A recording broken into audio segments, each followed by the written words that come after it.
Hey, man, what's going on? So this is the series on mistakes that I've made over the years. I'm sharing with you with the intent that you can learn from my mistakes and not have to cause you so much problems like it cost me. Okay, so this is number five, and it's having a bad title company, bad title company, bad escrow officer kind of thing that's really can mess you up. So this is a doozy. Every investor out there is going to have horror stories. I'll share with you a couple here, and I guarantee you talk to them. They go, "Oh yeah, that's nothing." No, and they're, "Oh, I'll one up you there." I mean, we all have this experience. Okay, so title companies also are wonderful. They maybe a lot of money. They're wonderful people, that kind of thing. They're a great relationship with them, but you have to have the right person, just like you have to have a good contractor. I talked to earlier on the pitfalls of a bad contractor and a bad realtor. If you have a really bad escrow officer who doesn't get it, it's really going to cause you problems. So let me explain what I mean by that. I mean, you got to have an escrow officer who's going to help you close your deals, that kind of thing. Well, I've had, you want to know this person understands your business model. There's nothing more frustrating than when you're in a hurry, you're trying to close on a deal, and your escrow person doesn't get what you're doing. Okay, that is so frustrating because you're trying to get these deals closed. I mean, example, I did a deal one time.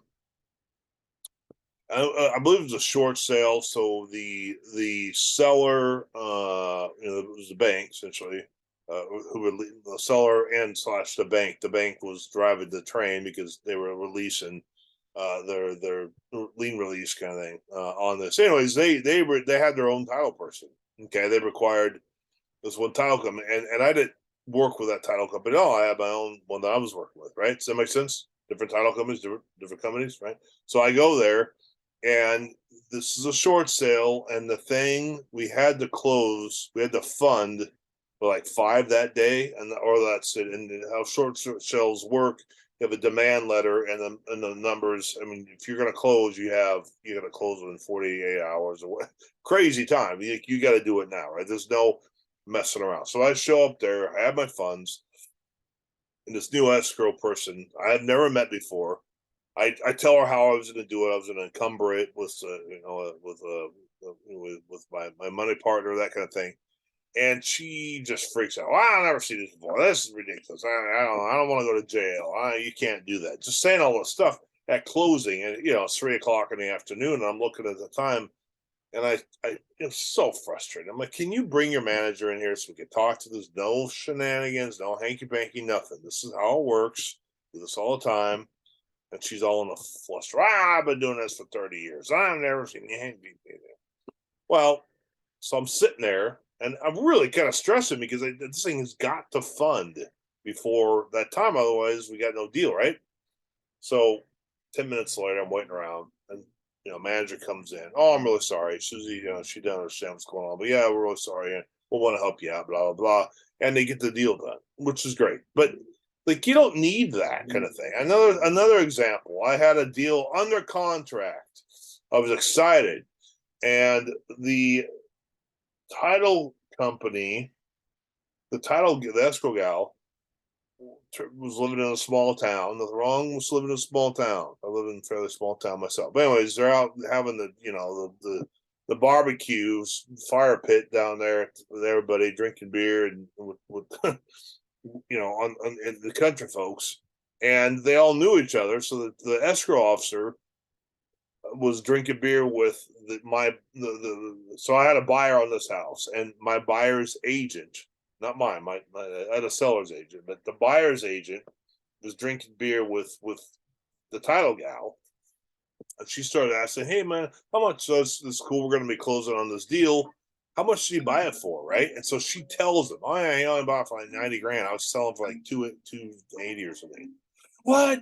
That's ridiculous. Granted, we rehabbed it and everything else, dude. And I actually had this really cool Quonset hut thing. I'm not kidding you. It's huge, like a 4,000 square foot Quonset hut on it. Anyways, who cares?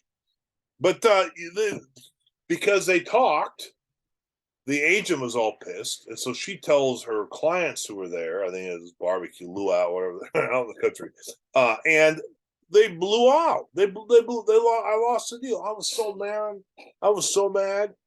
You know. Oh, I'm like, you guys. So I fired him. I got a different title company. Um, and they're, oh, we don't do that kind of thing. But they did. They didn't own it, right? So I could give you example after example. There's some another example. Recently, title company. Okay, so here's this earnest money. We're going to deposit the earnest money with you, and you will release it to the seller once the inspection contingency is completed. And title just ignores it and gives it right to the seller. And why'd you do that for? Oh, because the seller told me to. Who? We have a contract. You're supposed to be the impartial outfit that anyways. So stupid stuff like that. So I could go on and on and on. But you get the point. What's the solution? Get a good title company. Not every title company is the same. Not every escrow officer is the same. Spend some time getting to know them. Okay, you don't work for them; they work for you. Hey, can we get some coffee? You tell me how you help investors, and see if there's some good synergy there. Because once you have a good title person, it's great. It's fantastic. You make a call, send an email. Everything just works like clockwork because they understand what you're doing. Does that make sense? It makes things so much smoother. So I hope that helps. If you need some help, want some clarification, just let me know. And we'll get on a Zoom call, and potentially we can do some joint venture together, but at least free strategy session to talk. So wish you just the best, and see you in the next video.